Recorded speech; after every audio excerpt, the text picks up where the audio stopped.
Hi everyone, welcome to Ekam IAS academy Hyderabad. So మనం ప్రతిరోజు daily current affairs discuss చేసుకుంటున్నాం. So వీకెండ్లో వచ్చి వీక్లీ సమ్మరీ కూడా, కరెంట్ అఫైర్స్ సంబంధించిన వీక్లీ సమ్మరీ కూడా డిస్కస్ చేసుకుంటున్నాం కదా. సో ఈ కరెంట్ అఫైర్స్ నేను ఎక్కువగా మీకు యూపీఎస్సీ ప్రిలిమ్స్ పర్స్పెక్టివ్, మెయిన్స్ కానీ అలానే స్టేట్ పీసీ ఎగ్జామ్స్ ఉంటాయి కదా, ఏబిపిఎస్సి, టీఎస్పీఎస్సీ ఉంది కదా, వాటికి గ్రూప్ 1కి సంబంధించిన ప్రిలిమ్స్, మెయిన్స్ కూడా ఇక్కడ కవర్ అవుతాయి అన్నమాట.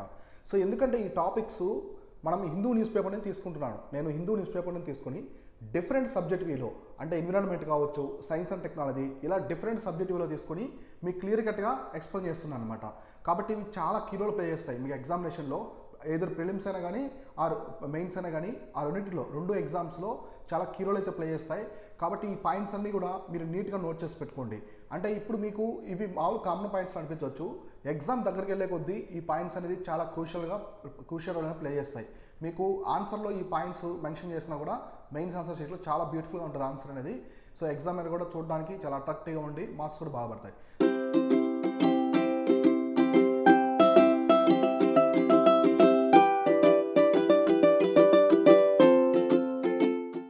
సో ఇవాళ మనం చూస్తే, ఇవాళ వచ్చేసి మనకి 17th August daily current affairs ఏమున్నాయో క్లియర్గా డిస్కస్ చేసుకుందాం ఒక్కొక్కటి.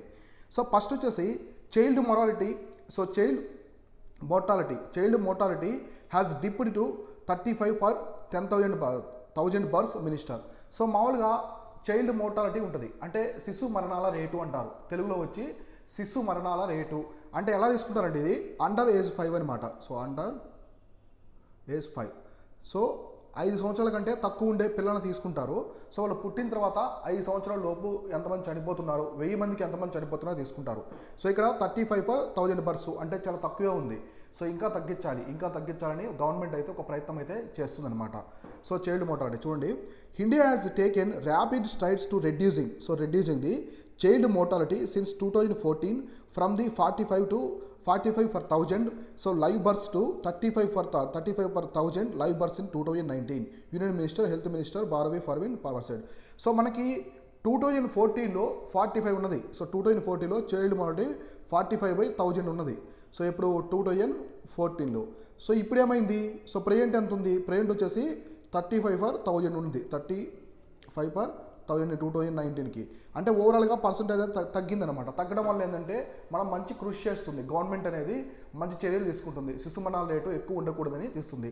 ఇక్కడ మీరు గుర్తుపెట్టుకోవాల్సింది వెరీ వెరీ ఇంపార్టెంట్, ఇది వచ్చేసి మీకు అండర్ ఏజ్ అనమాట. సో మామూలుగా మీకు గ్లోబల్ హంగర్ ఇండెక్స్ ఉంది కదా, గ్లోబల్ హంగర్ ఇండెక్స్, అందులో ఏం తీసుకుంటారు, చైల్డ్ స్టంటింగ్ అవ్వచ్చు, చైల్డ్ వ్యాస్టింగ్, అలానే మనకి ఇంకా ఏం తీసుకుంటారు, చైల్డ్ వ్యాస్టింగ్, చైల్డ్ స్టంటింగ్, అలానే చైల్డ్ మోర్టాలిటీ తీసుకుంటారు అనమాట ఇండికేటర్స్గా. దాంట్లో వన్ ఆఫ్ ది ఇండికేటర్ వచ్చేసి చైల్డ్ మోర్టాలిటీ. అవన్నీ కూడా చైల్డ్ వ్యాస్టింగ్ కావచ్చు, చైల్డ్ స్టంటింగ్ అంటే ఏజ్కి తగ్గ హైట్ ఉండకపోవడం, సో నెక్స్ట్ హైట్కి తగ్గ వెయిట్ ఉండకపోవడం, ఇవన్నీ కూడా రీజన్స్ అనమాట చిన్నపిల్లల్లో. ఇవన్నీ కూడా వాళ్ళు అండర్ ఏజ్ 5 ఏజ్ కంటే తక్కువ అయితే తీసుకుంటారనమాట ఇట్లా. తర్వాత minister says was speaking after the virtual launch of Paalan 1000 national campaign and parenting app so at the early childhood development conclave in Mumbai. So early child development conclave వచ్చి ఎక్కడ జరిగింది, ముంబైలో జరిగింది. ఎర్లీ చైల్డ్హుడ్ డెవలప్మెంట్ కాన్క్లేవ్ ముంబైలో జరిగింది. అక్కడ ఒక app అయితే చేశారనమాట. యాప్ పేరు ఏంటంటే పాలన్. సో పాలన్ 1000 అనే ఒక యాప్ని అయితే తీసుకొచ్చారు, ఒక యాప్ని. ఈ యాప్ దేనికంటే నేషనల్ క్యాంపైన్ అనమాట. సో నేషనల్ క్యాంపైన్ చిన్నపిల్లల్ని ఎలా కాపాడుకోవాలి, వాళ్ళ మీద ఎటువంటి జాగ్రత్తలు తీసుకోవాలి, చిన్నప్పటి నుంచి వాళ్ళు పెద్ద అయ్యే వరకు ఎటువంటి చర్యలు తీసుకోవాలి, అన్నీ అంటే చిల్డ్రన్కి సంబంధించిన థింగ్స్ అన్నీ కూడా అందులో ఉంటాయన్నమాట. సో తర్వాత పాలన్ 1000 focuses on the cognitive development of children so in the first 2 years of the life. So first 2 years చిన్నపిల్లలు ఉంటారు కదా, సో ఫస్ట్ 2 years వాళ్ళకి సంబంధించిన థింగ్స్ అన్ని చూస్తారు. The app will provide practical advice to carry givers on the what they do in there everyday routine and will help clear doubts. So వాళ్ళకి everyday వాళ్ళ సంబంధించినవి, అంటే చిన్నపిల్లలకు సంబంధించిన 2 years వరకు కూడా అన్ని వాళ్ళకి సంబంధించిన ఈ యాప్ ద్వారా ఫోకస్ చేస్తారనమాట. పాలన్ 1000 యాప్ ద్వారా చేస్తారు. ఇక్కడ మీరు గుర్తుపెట్టుకోవాల్సింది ఈ వర్డ్ యాప్. ఈ యాప్ దేనికి సంబంధించింది, పాలన్ 1000 అనేది దేనికి, డిఫెన్స్ పరంగానా, సైన్స్ పరంగానా, చిల్డ్రన్కు సంబంధించిందా, లేకుంటే ఇంకేదన్నా దానికి సంబంధించింది, ఎకనామిక్కి సంబంధించి అడుగుతారు. కాబట్టి పాలన్ 1000 అనేది చిన్నపిల్లలకు సంబంధించిన ఒక నేషనల్ క్యాంపైను.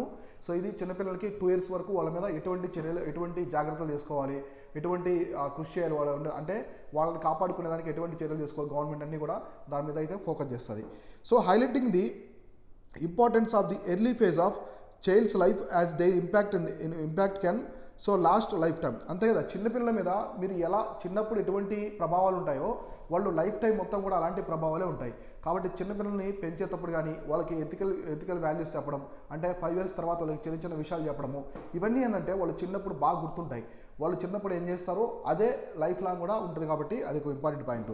సో ఇంకా a baby's brain developments begin during the pregnancy and is influenced by the pregnant women's health, so nutrition and environment. So అంతే కదా, ఇప్పుడు సో తల్లి గర్భంలో సో శిశువు తల్లి గర్భంలో సో మామూలు ఎంబ్రియో ఏర్పడిన తర్వాత సో పిండం అనేది ఏర్పడుతుంది. ఏర్పడిన తర్వాత అక్కడ బాడీ పార్ట్స్, ఆ పిండానికి సంబంధించిన ఎంబ్రియోకి సంబంధించిన చిన్న చిన్న బాడీ పార్ట్స్, బ్రెయిన్ కావచ్చు, హార్ట్, ఇలా సెల్స్ ద్వారా ఏర్పడుతూ ఉంటాయి. సో బ్రెయిన్ ఇవన్నీ ఏర్పడినప్పుడు తల్లి ఆరోగ్యం కూడా బాగుండాలి. అక్కడ తల్లి ఆరోగ్యం ఎంత బాగుంటే సో పిల్లల ఆరోగ్యం కూడా గర్భంలో వచ్చి పిల్లల ఆరోగ్యం కూడా అంత స్ట్రాంగ్గా ఉంటుంది అనమాట. సో కాబట్టి అట్లా ఎన్విరాన్మెంట్ ఇవన్నీ కూడా న్యూట్రిషన్ పరంగా, ఎన్విరాన్మెంట్ పరంగా, హెల్త్ పరంగా తల్లి చాలా ఆరోగ్యకరంగా ఉండాలి. The first 1000 days, so 1000 days encompasses conception as well as the first 2 years of child life. During this period, so the growing child needs to right nutrition, stimulation, love, support. So చిన్నపిల్లలు first 2 years చాలా జాగ్రత్తగా తీసుకోవాలి. So మామూలు చిన్నపిల్లలకి first so తల్లిపాలు ఇవ్వాలన్నమాట. Minimum 6 months అనేది కూడా తల్లిపాలు ఇవ్వాలి. సో తర్వాత వాళ్ళకి ఇంకా ఇవ్వచ్చు, తర్వాత వాళ్ళకి అట్లా న్యూట్రిషన్ అన్నీ చూసుకోవాలి. తర్వాత ఇంకా ఏముంటాయంటే వాళ్ళకి న్యూట్రిషను, స్టిమ్యులేషను, లవ్ ఇట్లాంటివన్నీ కూడా అన్నీ చూసుకోవాలన్నమాట చిన్నపిల్లలకి సంబంధించిన వాళ్ళకి. అది 10,000 days, ఫస్ట్ 10,000 అంటే శిశువు పుట్టిన తర్వాత 1000. సో 1000 ఫస్ట్ 1000 days వచ్చేసి 10,000 కాదు. సో ఫస్ట్ 1000 days వచ్చేసి వాళ్ళకి ఇట్లాంటివన్నీ కూడా నేర్పించాలని చెప్తున్నారు. The first 1000 days establish a solid platform for the child's physical, mental, emotional, cognitive and social health. So exactly, ఎందుకంటే ఈ 10,000 daysలోనే ఈ 1000 daysలోనే ఈ చిన్నపిల్లల మీద ఎలాంటి ప్రభావం ఉండాలంటే అవన్నీ కూడా వాళ్ళకి పెద్ద అయ్యే కొద్ది, అంటే పెద్ద అవుతూ ఉంటారు కదా, సో గ్రోయింగ్ వచ్చే చిల్లలకి ఆ ఎఫెక్టివ్సే ఉంటాయన్నమాట. కాబట్టి ఫస్ట్ 1000 days చాలా చాలా ఇంపార్టెంట్. సో వాళ్ళ మీద మంచి పోషక విలువలు కానీ, పోషక విలువలు ఉండే విధంగా, సో ఎథికల్గా వాళ్ళకి లవ్ అంటే ఏంటో తెలియడము అన్నీ కూడా నేర్పించాలని ఇక్కడ చెప్తున్నారు. సో ఇక్కడ మీరు బాగా గుర్తుపెట్టుకోవాల్సింది ఈ యాప్ అనమాట. సో మనకి పాలన్ 1000 అనే ఒక యాప్ తీసుకొచ్చారు. సో ఈ యాప్ గురించి అయితే నీట్గా క్లియర్గా చూసుకోండి. సో అండర్ 5 అనమాట, చైల్డ్ మోర్టాలిటీ తీసుకునేది అండర్ 5 ఏజ్ అయితే తీసుకుంటారు. అది ఎట్లా అంటే 1000, సో 1000 మంది శిశువులకి ఎంతమంది చనిపోతున్నారు దాన్ని చైల్డ్ మోర్టాలిటీ అంటారు, శిశు మరణాల రేట్ అని తెలుగులో అంటారు అనమాట. ఇది వచ్చేసి దానికి సంబంధించింది. సో నెక్స్ట్ ఏంటంటే సుప్రీంకోర్టు ఒక రూలింగ్ ఇచ్చింది, ఇది బాగా న్యూస్లో ఉంది చూడండి. సో ప్రాక్టీస్ ఆఫ్ తలాక్ ఈ hasan not so improper. So supreme court, so తలాక్ ఈ హసన్ అంటే ఇట్ ఈస్ డైవర్స్ అనమాట. సో ఇస్లాంలో సో ముస్లిమ్స్ ఉంటారు కదా, సో ముస్లిమ్స్లో సో అక్కడ వచ్చేసి జెంట్స్ వచ్చేసి డివోర్స్ ఇస్తారు కదా, అక్కడ డివోర్స్ ఇచ్చేటప్పుడు సో వాళ్ళకి ఒక వర్డ్ చెప్తారనమాట. సో తలాక్ తలాక్ తలాక్ అని 3 times చెప్తే so it's like A divorce అనమాట. సో అదేముందో సుప్రీంకోర్టు వచ్చేసి ఇది కరెక్ట్గా లేదని చెప్పేసి సుప్రీంకోర్టు చెప్పడం జరిగింది. అదేంటో చూద్దాం. The supreme court on Tuesday so prima facie observed that the Muslim personal law practice talaq e hasan so is not so improper. So తలాక్ ఈ యషాన్ అంటే తలాక్ అనమాట, ట్రిపుల్ తలాక్ అంటారు కదా, సో దీన్నే వచ్చేసి ట్రిపుల్ తలాక్ అంటారు. సో ట్రిపుల్ అంటే 3 times తలాక్ అని చెప్తారు కాబట్టి దీన్ని ట్రిపుల్ తలాక్ అంటారు.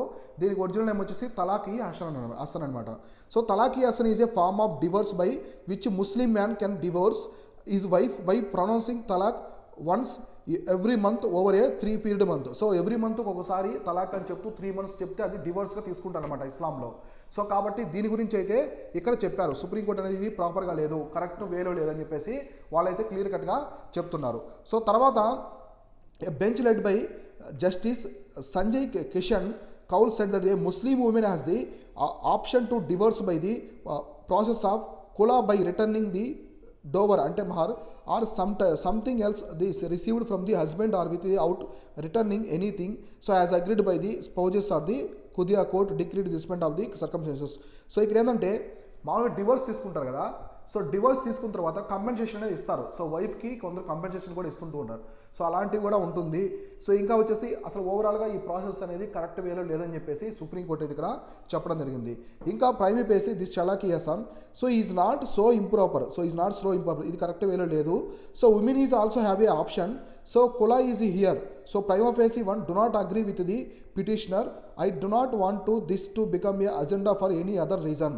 సో ఇక్కడ జడ్జి గారు ఏం చెప్పారంటే సో ఇక్కడ ఒక మ్యాన్కి అంటే జెండర్ ఈక్వాలిటీ లేదు, మ్యాన్కి ఇక్కడ ఎక్కువ ఆప్షన్స్ ఇస్తున్నారు, ఉమెన్కి ఎలాంటి ఆప్షన్ లేదు, అంతే కదా. ఇక్కడ మ్యాన్ వచ్చేసి ఉమెన్కి తలాక్ చెప్పేశారంటే ఆటోమేటిక్గా అది డివోర్స్ అనమాట. అంటే ఒక ఉమెన్ యొక్క కన్సెషన్ అవసరం, ఇక్కడ ఆమె కన్సెంట్ అవసరం లేదు, ఆమె పర్మిషన్ కానీ ఆమె అభిప్రాయం ఎలాంటివి లేకుండా చెప్పడం అనేది ఒక విధంగా తప్పేనని సుప్రీంకోర్టు అనేది చెప్తుంది.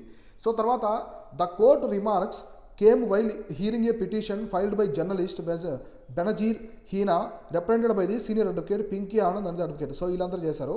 ద పిటిషన్ కంటెన్షన్, అసలు పిటిషన్ వేశారు కదా, దాని యొక్క అసలు వాళ్ళు ఏం చెప్తున్నారంటే the petition argued that the talaq hasan and the other forms of unilateral extra judicial talaq is a evil so plague similar to the sati.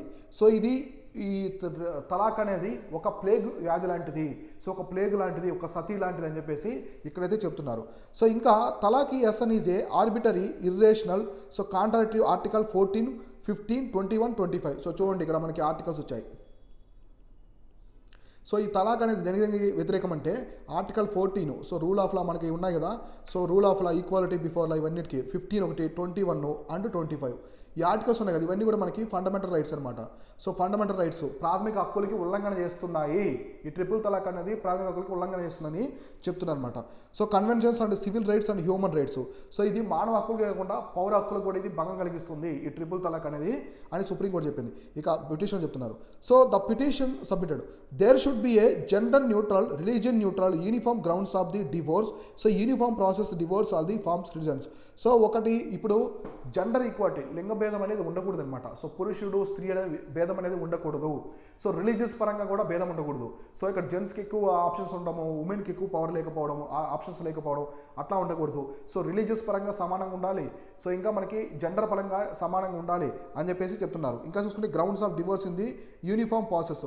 So divorce కూడా ఇద్దరికి ఇప్పుడు కోర్ట్స్ ద్వారా చూడండి, ఇద్దరు అభిప్రాయం తీసుకుంటేనే ఇక్కడ సో అదర్ రిలేషన్స్లో ఇద్దరు అభిప్రాయం తీసుకుంటేనే ఇక్కడ డివోర్స్ అనేది ఉంటుంది. కానీ ఇస్లాంలో ఏంటంటే జస్ట్ మ్యాన్ డివోర్స్ చెప్పేస్తే తలాక్ అని 3 టైమ్స్ చెప్పేస్తే అది డివోర్స్లో ఉందన్నమాట. అది షరియా లాలో ఉంటుంది మామూలుగా, అది ఇంప్రాపర్ అని చెప్పేసి సుప్రీంకోర్టు అది కరెక్ట్ వేలో లేదని చెప్తుంది. The petitioner argued that the practice of cocaine was neither harmonious with the modern principles of human rights and gender equality and an integral part of the Islamic faith. So ఇక్కడ మామూలుగా కొందరు ఏం చెప్తారంటే ఇది Islamic faith, ఇస్లాంలో ఉన్నటువంటి ఒక నమ్మకము, సో దీన్ని అలానే ఉంచాలని చెప్తున్నారు. కానీ కోర్టు ఏం చెప్తుందంటే ఇది ఉల్లంఘన చేస్తుంది, స్త్రీ యొక్క హక్కులకి, ప్రాథమిక హక్కులకి వీటంటి కూడా ఉల్లంఘన జరుగుతుంది కాబట్టి సో ఇది ఉండకపోవడమే మంచిదని సుప్రీంకోర్టు అది చెప్పడం జరిగింది. సో తర్వాత mister Anand the apex court while striking down the triple talaq and the Shayara Bano case very very important, ఇది గుర్తుపెట్టుకోండి. సో షాయిరా బానో కేసులో ఈ ట్రిపుల్ తలాక్ని, సో షాయిరా బానో కేసు అనమాట, ఈ కేసు ట్రిపుల్ తలాక్ని కొట్టేసింది, సుప్రీంకోర్టు కొట్టేసి ఇమీడియట్గా ఒక యాక్ట్ తీసుకురండి, సో ట్రిపుల్ తలాక్ కంప్లీట్గా రూప్ మాపండి అని చెప్పేసి సుప్రీంకోర్టు చెప్పిందనమాట. So issue of talaq hasan ఈ said practice of discriminated against the Muslim women and they cannot resort against their husbands. So ఇక్కడ వచ్చేసి ఈ ట్రిపుల్ తలాక్ అనేది ఉమెన్స్ మీద ఒక అంటే ఎలా చెప్తున్నా డిస్క్రిమినేషన్ అనమాట, ఒక ఎలా అంటే ఇది ఒక తప్పుగా భావిస్తున్నారు. ఈ ట్రిపుల్ తలాక్ ఎసెన్ అనేది ఒక తప్పు, ముస్లిం ఉమెన్కి ఒక తప్పుగా దీన్ని అంటిస్తున్నారని చెప్పేసి చెప్పారు. ఎందుకంటే అక్కడ ఉమెన్కి ఎలాంటి రైటు లేదు, సో డివోర్స్లో ఉమెన్కి ఎలాంటి రైట్ లేదు కాబట్టి ఇది తప్పుగా భావిస్తున్నారు. The bench however said that the court has granted the couples who cannot live with each other so divorce on the grounds of irretrievable breakdown of marriage. It asked whether the petitioner was willing to explore his court ఇంకా ఓవరాల్గా ఇక్కడ మొత్తం ఏం చెప్పారంటే, so ఇక్కడ వచ్చేసి so మీకు ఈ షాయిరా బానో కేసు తర్వాత ట్రిపుల్ తలాక్ అనేది బాగా న్యూస్లోకి వచ్చింది. సో అప్పుడు ఏం చెప్పిందంటే సుప్రీంకోర్టు కేంద్ర ప్రభుత్వాన్ని ఆదేశించింది, ఇమ్మీడియట్గా మీరు 6 నెలల్లో ఈ ట్రిపుల్ తలాక్ సంబంధించి ఒక యాక్ట్ చేసి దాన్ని కొట్టేయండి అని చెప్పేసి సుప్రీంకోర్టు చెప్పిందనమాట. సో ఎందుకు ట్రిపుల్ తలాక్ తప్పుగా భావించిందంటే సుప్రీంకోర్టు ఇక్కడ ఆర్టికల్స్ ఉన్నాయి కదా 14, 15, 21 అండ్ 25. 21 అంటే ఏంటి, రైట్ టు లైఫ్, సో మనకి జీవించే స్వేచ్ఛ హక్కు కూడా లేదనమాట ఇక్కడ. సో ఈ డివోర్స్లో కంప్లీట్గా ఇది ఉమెన్కి ఉల్లంఘన చేస్తుంది, ఉమెన్ యొక్క రైట్స్ని అక్కడ మహిళల హక్కుల్ని కాపాడటం లేదు అది, సో ఉల్లంఘన చేస్తుంది. తర్వాత ఈ రిలీజియస్ పరంగా కూడా ఉల్లంఘన చేస్తుంది, ఇంకా మనకి జెండర్ ఈక్వాలిటీ పరంగా కూడా ఉల్లంఘన చేస్తుంది. సో ఇది ఓవరాల్గా దీనివల్ల కీడే ఎక్కువగా ఉంది కాబట్టి సో ఈ ఫెయిత్ అనేది అవసరం లేదని చెప్పేసి దీన్ని ఇమ్మీడియట్గా సస్పెండ్ చేసిందని సుప్రీంకోర్టు ఆదేశించింది అనమాట. ఇది వచ్చేసి దీనికి సంబంధించి ఇక్కడ గుర్తుపెట్టుకోండి.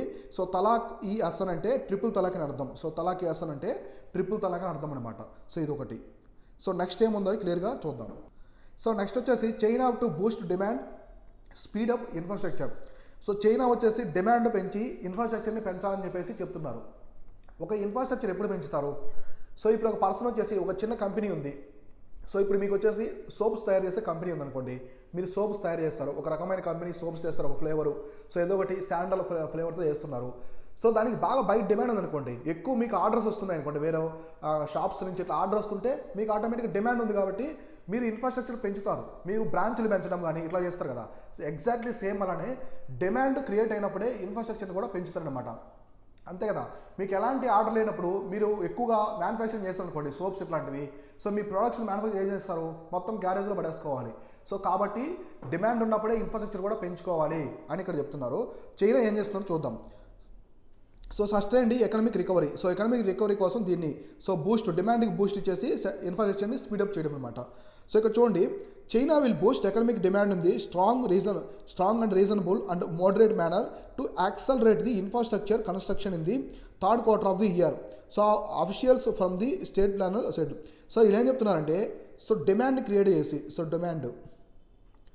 డిమాండ్ పెంచితే ఆటోమేటిక్గా ఇన్ఫ్రాస్ట్రక్చర్ కూడా ఆటోమేటిక్గా పెరుగుతుంది. అంతే కదా, ఇప్పుడు మనకి 1000 యూనిట్స్ వస్తువులు కావాలనుకోండి, సో ఇక్కడ ఒక బ్రాంచ్ వచ్చేసి ఒక బ్రాంచ్ ఏం చేస్తుంది, 500 యూనిట్స్ మాత్రం చేయగలుగుతుంది. ఇంకోటి ఏం చేస్తారు, ఇంకో బ్రాంచ్ పెడతారు, ఇంకో బ్రాంచ్లో 500 యూనిట్స్ తయారు చేస్తారు. ఇట్లా పెంచుకుంటూ పోతారు అనమాట. అంటే డిమాండ్ పెరిగే కొద్దీ ఇన్ఫ్రాస్ట్రక్చర్ కూడా పెరుగుతుంది. సో దీనివల్ల ఎకానమీ కూడా రికవరీ అవుతుంది అనమాట. సో ఎకానమీ కూడా రికవర్ అయ్యే ఛాన్స్ ఉంటుంది. సో అందుకని the comments came after the bleak data for July, which showed the world's second biggest economy unexpectedly slowed and property investment falling in the fastest clip తీశారు. So China వచ్చేసి second biggest economy అనమాట. Second biggest economy ఏది? China వచ్చేసి second biggest economy. So first వచ్చేసి China వచ్చేసి second, first వచ్చేసి US అనమాట, America వచ్చి ఫస్ట్. సో ఇట్లా మంది 6th ప్లేస్లో ఉంది. ఇండియా అనేది 6th బిగ్గెస్ట్ ఎకానమీ. ఇంతకుముందు 7th ఉండేది, ఫ్రాన్స్కి సర్పాస్ చేసి మనం 6కి వెళ్ళామన్నమాట. సో ఇక్కడ ఇది ప్రపంచంలోనే సెకండ్ బిగ్గెస్ట్ ఎకానమీ కాబట్టి సో దానికి తగ్గట్టుగా వీళ్ళు చర్యలు అయితే తీసుకుంటున్నారు. So China will optimise policies for sustained economic recovery. So macro policies should expand demand actively in strong reasonable and moderate manner. So spokesperson said the National Development and Reform Commission, so NDRC told the news. So వాళ్ళకి national development and reform commission ఒకటి ఉంటుంది కదా, so అది చెప్తుందన్నమాట ఎందుకు ఈ విధంగా చేస్తున్నామంటే economic recovery చేయడానికి. నెక్స్ట్ వచ్చేసి ఇక్కడ ఏం చెప్తున్నారంటే వాళ్ళు strong reasonable and moderate manner తీసుకురావడానికి. అంటే మ్యాక్రో పాలసీస్ ఉంటాయి కదా, వాళ్ళకు ఉన్నటువంటి మ్యాక్రో ఎకనామిక్ పాలసీస్లో రీజనబుల్గా స్ట్రాంగ్గా ఉండాలి, అలానే వచ్చేసి ఇంకా ఏం చెప్పారు, రీజనబుల్గా ఉండాలి, మోడరేట్గా ఉండాలి, కానీ ఎటువంటి లో సిచ్యువేషన్స్లో ఉండకూడదు ఎకానమీ. సో ఒకవేళ ఉన్నా కూడా దాన్ని రికవరీలోకి తీసుకురావడం ఉద్దేశంతో దీని అయితే తీసుకొచ్చారు వాళ్ళు. So NDRC July approved the 8 fixed asset investment project worth of $236.8 billion, $238.6 billion. So యువాన్లో వచ్చేసి ఉందన్నమాట. సో ఇది వచ్చేసి యువాన్కి సంబంధించింది. ఇది డాలర్స్లో చూసుకుంటే ఎంత ఉంది, మొత్తం వచ్చేసి 34.89 బిలియన్ డాలర్స్ అనమాట. సో ఇది యువాన్స్. సో ఇక్కడ ఇంత అమౌంట్ అనేది వీళ్ళు fixed asset 8 fixed asset investment projects అనేది చేస్తున్నారు అనమాట. అప్రూవ్ చేసింది ఈ NDRC, national development and reform commission. తర్వాత as of July 31, so July 31కి China had issued the most of the 3.45 trillion yuan special bonds early marketed for the infrastructure. So వాళ్ళు వచ్చేసి మొత్తము 3.45 ట్రిలియన్స్ యువాన్స్ వచ్చేసి bonds release చేస్తారు. International మార్కెట్లో ఇక్కడ అంతా బాండ్స్ రిలీజ్ చేస్తారు. ఇంటర్నేషనల్ మార్కెట్లో ఉంటాయి, అలానే డొమెస్టిక్గా కూడా ఉంటాయి అనమాట. అవి ఏం చేస్తారంటే, ఇప్పుడు మనం ఇండియా అనుకోండి, సో మీరు ఇండియా నుంచి చైనాలో ఇన్వెస్ట్ చేయాలనుకుంటే చైనీస్ బాండ్స్ మనము బై చేసామంటే, మనం ఇన్వెస్ట్ చేసామంటే వాళ్ళు మనకి బాండ్స్ ఇస్తారనమాట. అట్లా సో ఇలా ఉంటుంది, బాండ్స్ కూడా వాళ్ళు ఎంత అనేది రిలీజ్ చేస్తారు. సో ఓవరాల్గా వాళ్ళు ఏం చెప్తున్నారంటే, డిమాండ్ని బూస్ట్ చేసి ఇన్ఫ్రాస్ట్రక్చర్ కూడా పెంచడం వల్ల ఎకానమీ అనేది ఒక రికవరీలోకి వచ్చి స్ట్రాంగ్గా అవుతుంది, మోడరేట్గా ఉంటుంది, రీజనబుల్గా ఉంటుందని ఒక 3 స్టేట్మెంట్స్ అయితే క్లియర్ కట్గా వాళ్ళైతే ఇక్కడ ఇచ్చారనమాట. ఇట్లాంటి ఎక్కడ యూజ్ అవుతాయంటే, ఇట్లాంటి కరెంట్ అఫైర్స్ ఎక్కువ మెయిన్స్లో మీకు బాగా యూజ్ అవుతాయి అనమాట. ఇప్పుడు చూడండి, ఇక్కడ డిమాండ్ పెంచడం వల్ల ఇన్ఫ్రాస్ట్రక్చర్ పెరిగింది, ఇన్ఫ్రాస్ట్రక్చర్ పెరగడం వల్ల ఆటోమేటిక్గా మీకు ఎకనమీ రికవరీలోకి వస్తుంది అనమాట. సో ఇట్లాంటి పాయింట్స్ రాయొచ్చు మీరు ఎక్కడైనా అడ్వాంటేజ్కి గవర్నమెంట్ ఎటువంటి చర్యలు తీసుకున్నప్పుడు మీ కామెంట్లో ఇట్లాంటి పాయింట్ రాస్తే చాలా బ్యూటిఫుల్గా ఉంటుంది ఆన్సర్. సో తర్వాత వచ్చేసి fuel demand continues to fall amid monsoon. So మనకి ఋతుపవన సీజన్లో వచ్చేసి ఫ్యూయల్ డిమాండ్ అనేది తగ్గిపోతూ ఉంది. సో ఫ్యూయల్ డిమాండ్ అనేది తగ్గిపోతూ ఉంది. సో ఎట్లనో చూద్దాం. సో డీజిల్ చూసి first half of the August. So first half of the ఆగస్ట్లో డీజిల్ అనేది చాలా తగ్గిపోయింది డిమాండ్ అనేది.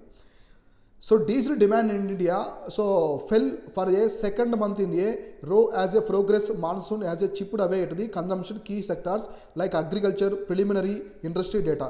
సో మామూలుగా అగ్రికల్చర్ కావచ్చు, అగ్రికల్చర్ పరంగా కానీ నెక్స్ట్ ప్రిలిమినరీ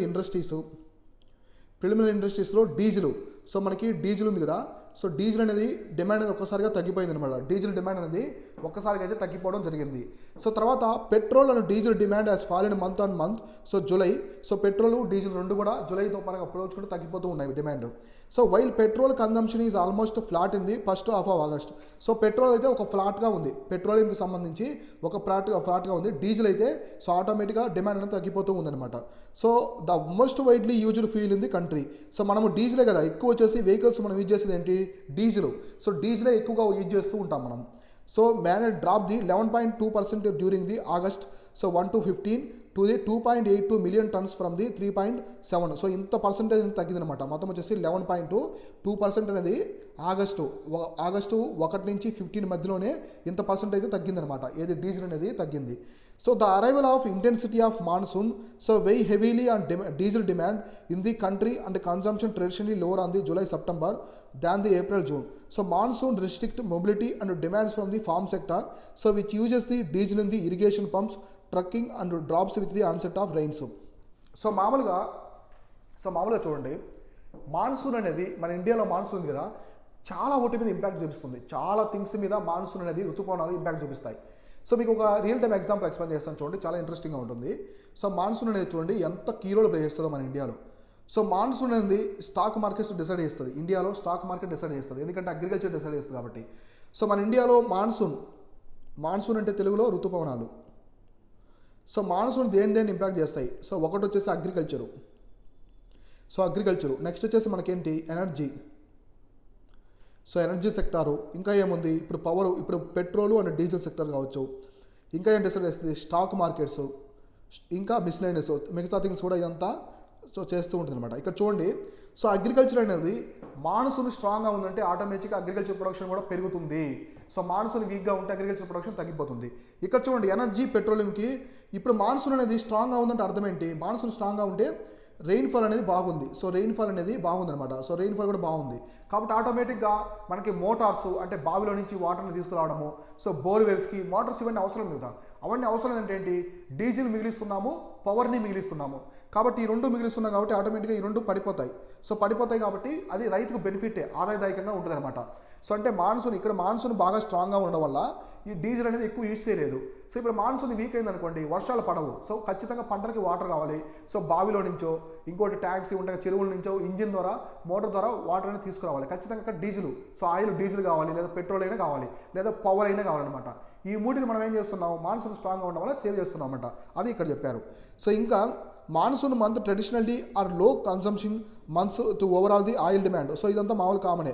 మాన్సూన్ టైంలో ఈ ఆయిల్ అనేది తక్కువగా యూజ్ చేస్తారు, ఎందుకంటే వర్షాలు బాగున్నాయి కాబట్టి మనం వాటర్ని ఎక్కడి నుంచో తీసుకురావాల్సిన అవసరం లేదు కాబట్టి ఆయిల్ సేవ్ అవుతుంది. సో డీజిల్ కావచ్చు, పెట్రోలియం కావచ్చు, యాజ్ వెల్ యాజ్ పవర్ కూడా సేవ్ అవుతుంది అనమాట. ఇక్కడ వచ్చేసి ఓవరాల్గా దీని గురించి చెప్పారు. అంటే మాన్సూన్ స్ట్రాంగ్గా ఉంటే ఈ విధంగా ఉంటుంది. మాన్సూన్ ఇదే కాదు, అన్నిటి మీద ఇండియా క్లైమేట్ మీద కావచ్చు, అగ్రికల్చరు, ట్రేడ్ అండ్ కామర్స్ కానీ ప్రతి ఒక్క దాని మీద కూడా మాన్సూన్ అనేది ఇక్కడ చెప్పిన అన్నింటి మీద కూడా ఇంపాక్ట్ అనేది చూపిస్తుంది. ఈవెన్ స్టాక్ మార్కెట్స్ మీద కూడా మాన్సూన్ ఇంపాక్ట్ చూపిస్తుంది అనమాట. మాన్సూన్ వీక్ ఉంటే స్టాక్ మార్కెట్ కూడా వీక్గా ఉంటాయి. సో అట్లా ఇది ఒకటి ఇంపార్టెంట్. సో ఇవి వచ్చేసి ఇవాళ డైలీ కరెంట్ అఫైర్స్.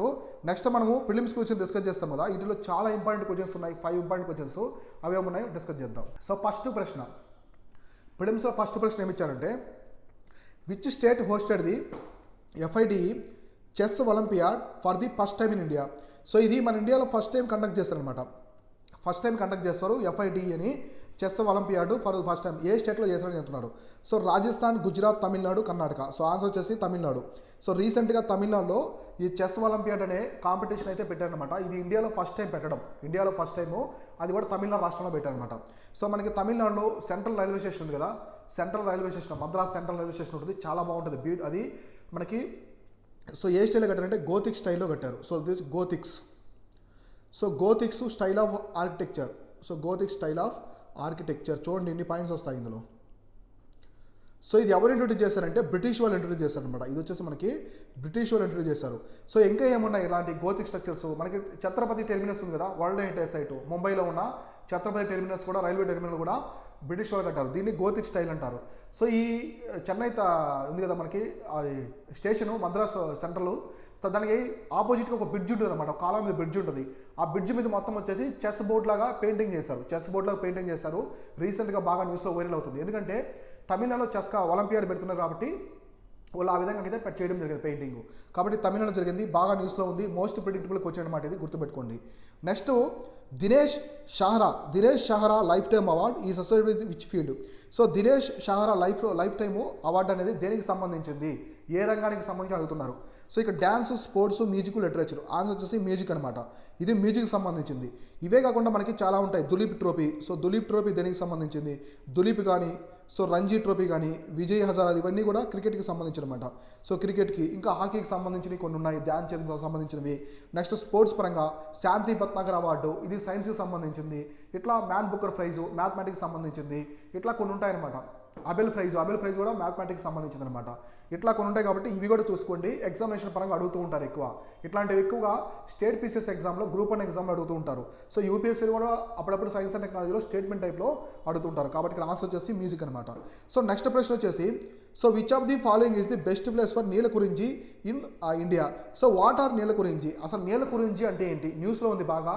యూపీఎస్సీ ప్రిలిమ్స్లో ఇది అడిగారు. సో నీలకురించి అంటే ఒక ఫ్లవర్స్ అనమాట. ఇవి వచ్చేసి ఫ్లవర్స్. సో ఫ్లవర్స్ ఇవి చాలా 100 కిలోమీటర్స్ వరకు ఇవన్నీ ఆ పర్వతాల మీద, ఆ కొండల మీద వచ్చేసి కాస్తాయి అనమాట. ఇవి ఎలా ఉంటాయంటే మనకి బ్లూ కలర్లో ఉంటాయి. సో బ్లూ కలర్లో ఉంటాయి అనమాట. సో బ్లూ కలర్లో ఉంటాయి కాబట్టి ఈ ఫ్లవర్స్ అంతా బ్లూ కలర్లో ఉంటాయి కాబట్టి ఆ హిల్స్ మొత్తాన్ని వచ్చేసి నీలగిరీస్ అంటారు. కాబట్టి ఇక్కడ ఆన్సర్ వచ్చేసి మనకి నీలగిరీస్. ఇవి నీలగిరీస్లో ఉంటాయి. ఇక్కడ స్పెషల్ థింగ్ ఏంటంటే ఇవి ప్రతి 12 ఇయర్స్కి ఒకసారి వస్తాయి అనమాట. సో 12 ఇయర్స్కి ఒక్కసారి ఈ ఫ్లవర్స్ అనేవి పోస్తాయి అనమాట. 12 ఇయర్స్కి ఒక్కసారి ఈ ఫ్లవర్స్ అనేవి బ్లోజమ్ అవుతాయి. సో ఇవి ఆ ట్రైబ్స్ ఉంటారు కదా అక్కడ, ఆ ట్రైబ్స్ వచ్చేసి వాళ్ళకి క్యాలెండర్ అనమాట. ఇది 12 ఇయర్స్కి ఒకసారి ఫ్లవర్స్ వస్తాయి కాబట్టి దీన్ని బేస్ చేసుకుని 12 సంవత్సరాలు అయిందని చెప్పేసి ఆ ట్రైబల్స్ అయితే ట్రీట్ చేస్తారనమాట. నీల గురించి చాలా బ్యూటిఫుల్గా ఉంటాయి ఇవి.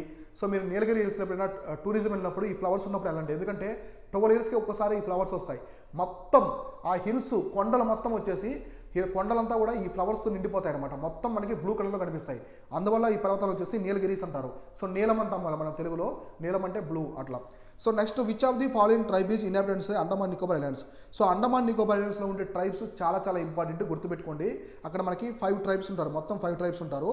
ఈ క్రింది వాటిలో ఎవరంటున్నారు. సో నాగాస్, ఓంగ్స్, బుటియా, గోన్స్. ఆన్సర్ వచ్చేసి మనకి ఓంగ్స్ అనమాట. సో మీకు బుటియా తెలుసు కదా, సిక్కిం, అరుణాచల్ ప్రదేశ్ దగ్గర ఉంటారు. గోన్స్ మనకి మధ్యప్రదేశ్, తెలంగాణ ఈ ప్రాంతంలో ఉంటారు, జార్ఖండ్ అక్కడ. సో నాగాస్ వచ్చేసి మనకి నాగాలాండ్లో ఉంటారు. ఇప్పుడు అండమాన్ నికోబార్ ఐలాండ్స్లో ఉండే ట్రైబ్స్ ఎవరు ఉంటారో చూద్దాం.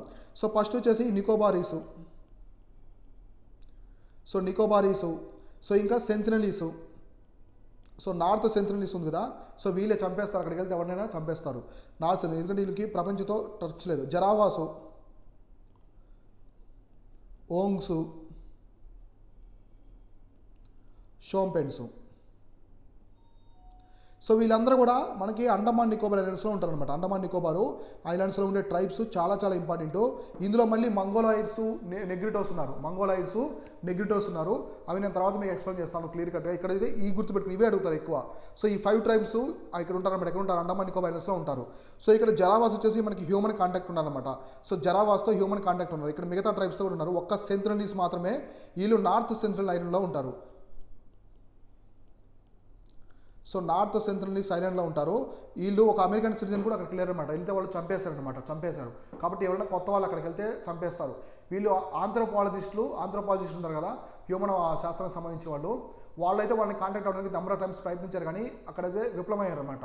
సో వాళ్ళకి కొన్ని కొబ్బరి బొండాలు ఉంటాయి, కోకోనట్స్ ఇవ్వడానికి ట్రై చేశారు, అవి తీసుకున్నారు, కానీ వాళ్ళు డైరెక్ట్ హ్యూమన్ కాంటాక్ట్ అయితే ఇప్పటివరకు జరగలేదు.